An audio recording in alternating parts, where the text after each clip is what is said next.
सुमिरन भजन करके आपने सबसे प्रेम किया, घर में सबको अच्छा खिलाया पिलाया, खुश रखा, और आपने दुखियों को सुखी किया, परमार्थ किया। वही दिन आपका लेखे में, और वाकई के दिन ऐसे गए। वे दिन गया आख्यार्थी संगति मिली ने कोई संत, और प्रेम बिना जीवन पशु की तरह, पशु जीवनों बिना भक्ति भगवान, भगवान की भक्ति नहीं, जीवन में कोई प्रेम नहीं, लड़ाई झगड़े हैं, तो वो जीवन तो पशुओं का और मनुष्य का एक जैसा ही दिख रहा है। साहिब कहते जीवन में प्रेम होना चाहिए, रिश्तों में मिठास होना चाहिए, तभी वो रिश्ते अच्छे लगते हैं। भाई बहन के रिश्तों में भी प्रेम कम हो गया है, यानी पति पत्नी भी आपस में लड़ लेते हैं घर में। तो साहिब कहते हैं कि रिश्तों में, संबंधों में मिठास होना चाहिए, भजन का असर आना चाहिए, वाणी भी पवित्र होनी चाहिए, वाणी ओछी नहीं होनी नहीं चाहिए। तो वचन कहे सो सत्य कहे, असत्य ना भागे।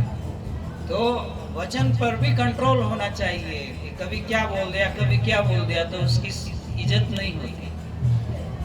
तो कहते हैं साहिब के बहुत सारे उपदेश ऐसे हैं कि भाई आप अपने जीवन को सफल करो।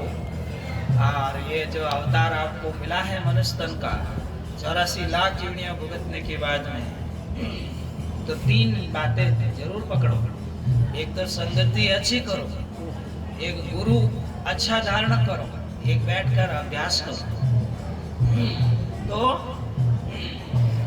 सदगुरु समझाते हैं नाना तरह के बंधन है संसार में, नाना तरह के बंधन बंधिया वो भेदा, सूर भी निकलिया जाने पायो भेदा। इन बंधनों से, दायरों से ऊपर उठो, जाति पाति स्त्री पुरुष के भाव से ऊपर उठो, देह भाव से ऊपर उठो। आपसे जो गलतियां हुई वो सबसे हुई, ऐसा मत सोचो कि मेरे से ही गलती हुई, क्योंकि मनुष्य गलती करके ही सीखता है।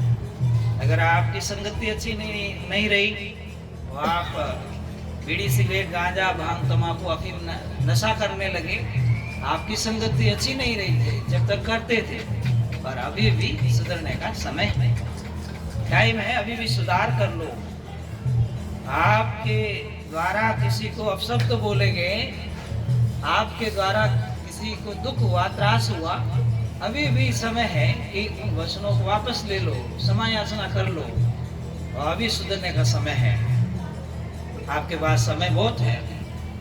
तक जो दिन जाए भजन के लिए, वही दिन आसी गिनती में, आपके खाते में वही दिन पड़ेगा कि जिस दिन आपने सत्संग की, सुमिरन किया, भजन किया, सेवा की, वही दिन आपके खाते में पड़ेगा। बाकी वो दिन गए, सब दिन गए अख्यार्थी।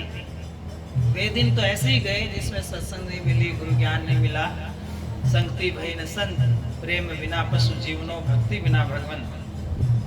आगे कहते हैं गयो बालपणो, आयो बुढ़ापो, जौवन ऐसी चलो गयो, जौवनियो जातो रहो।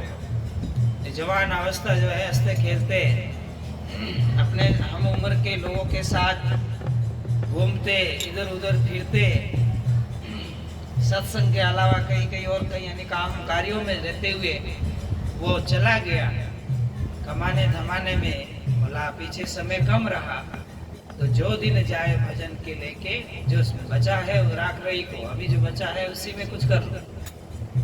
जो चला गया उसकी चिंता मत करो, उसे शिक्षा लेनी है कि भाई समय ऐसे चला गया, व्यर्थ में चला गया। हम लोग बड़े सूक्ष्म ध्यान दें, अपने स्वभाव में ध्यान दें, अपने स्वभाव में हम पाएंगे कभी कभी तो हम बहुत दयालु हो जाते हैं, और कभी कभी बहुत बात को खींच लेते हैं। तो ये अलग अलग प्रभाव हमारे मन में होता है। तो ये प्रभावों को सत्संग में बैठ करके अच्छे अच्छे प्रभाव में रहो, और दूसरे प्रभाव रजोगुणी, शतोगुणी, तमोगुणी जो प्रभाव है उसमें सतोगुणी प्रभाव में शांत वृत्ति में रहो, तो अपने आप भजन की लहरें उठेगी, अपने आप जो उपदेश सुनाए जा रहे हैं वो हृदय में धारण हो जाएंगे। तो ये सब हमें जीवन में करना है। हमारे घर में धर्म ग्रंथ पढ़े हैं और हमने पढ़ने का समय नहीं रहता, तो समय निकालना है, धर्म ग्रंथों का अध्ययन करना है, वाणी जी का पाठ करना है, सुमरन भजन करना है, ये सब हमारे जीवन में करना। क्योंकि जब चौमासा लगता है तो 4 महीना किसान कमाता है तो वो 8 महीना अच्छा निकलता है, फिर उसे तंगी में उसका हाथ खींचा नहीं जाता है, खुला रहता है, तंगी नहीं होती, धन आता है, धान आता है, और जो कमाता है उसे सकारात्मक ऊर्जा उसको मिलती है, जोश और सब आता है। और अगर कमाएगा नहीं, धमाएगा नहीं, 4 महीना बैठा रहेगा, देखता रहेगा कि खेत बोऊं कि नहीं बोऊं, खेत में जाऊं कि नहीं जाऊं, काम करूं कि नहीं करूं, तो वो इसी असमंजस में वो अपना समय खराब कर लेगा। तो बाद में चौथे महीने में पछताएगा। चौथे महीने में इसलिए पछताएगा क्योंकि गाड़ा भर भर के धान, बोरिया भरी हुई धान की पड़ोसियों के घर में आती देखेगा, तो उसको पछताना पड़ेगा कि वो मैं कमाया नहीं।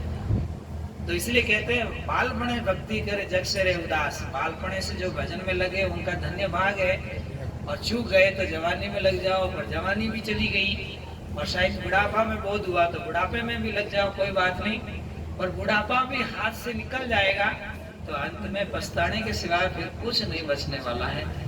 इसलिए कहा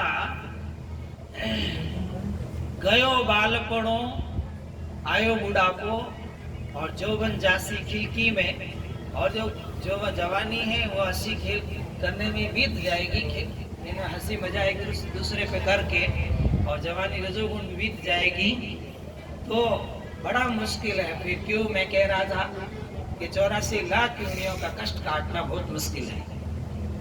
कहना बहुत सरल है, आज भैंस बंधी है घर में, 10 साल तो उसे दूध देना ही है, और फिर बाद में जब उसका शरीर छूटेगा तब दूसरी यूनि में जाएगी, फिर भी काल छोड़ने वाला नहीं है। जहाँ जहाँ चोरी की वहाँ उसको जन्म लेना ही है। लोगों को खाया है तो वापस चुकाना ही है। इसलिए लोग खुश होते हैं, दूसरों का पैसा लेके खा जाते हैं और खुश होते हैं। खुश नहीं होना है, जिसका पैसा खाया है उसके घर में पशु बन के, पक्षी बन करके कुछ कई यूनिया में जा करके उसे चुकाना पड़ता है। इसलिए समझदारी इसी में है। कबीर आप ठगाई और ठगिए कोई, आप ठगे सुख होए और ठगे दुख होए। साहिब कहते हैं जब आपको कोई ठग ले तो आप ज्यादा चिंता मत करना, और कभी भी दूसरे को ठग कर घर में आकर खुशी मत मनाना, क्योंकि जिसको ठग कर आएंगे उसी के घर में हमारा जन्म होगा, और वो पशु पक्षी बन करके वहाँ चुकाना पड़ेगा, बेटा बेटी बन करके वहाँ चुकाना पड़ेगा। इसलिए ध्यान रखना है कि किसी का कर्ज लेना नहीं, लेना तो समय पे चुकाना है, और किसी से वचन करना नहीं, वचन करना है तो वचन पे रहना है। तो आगे कहते हैं जो दिन जाए भजन के लेके वही दिन आसी गिनती में। तो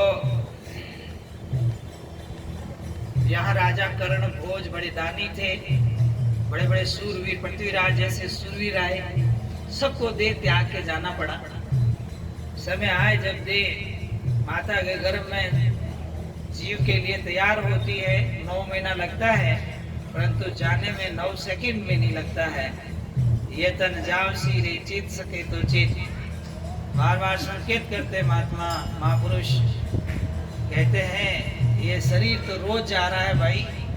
जैसे आज दीपक किया, दीपक में तेल भरा, बाकी सब कुछ जलाया, दीपक जैसे दीपक जल रहा है वैसे वो तेल खत्म होने वाला है, वो बाती भी जलने वाली है। और इसी तरह से जैसे दीपक धीरे धीरे खत्म होने वाला है, बुझने वाला है, ऐसे जीवन भी दीपक की तरह ही है। श्वास रूपी तेल इसमें भी खत्म हो रहा है, रोज श्वास रूपी तेल खत्म हो रहा है। इसलिए संकेत कर रहे हैं हम अगले भजन की ओर आगे बढ़ने वाले हैं। कहत कबीर साहब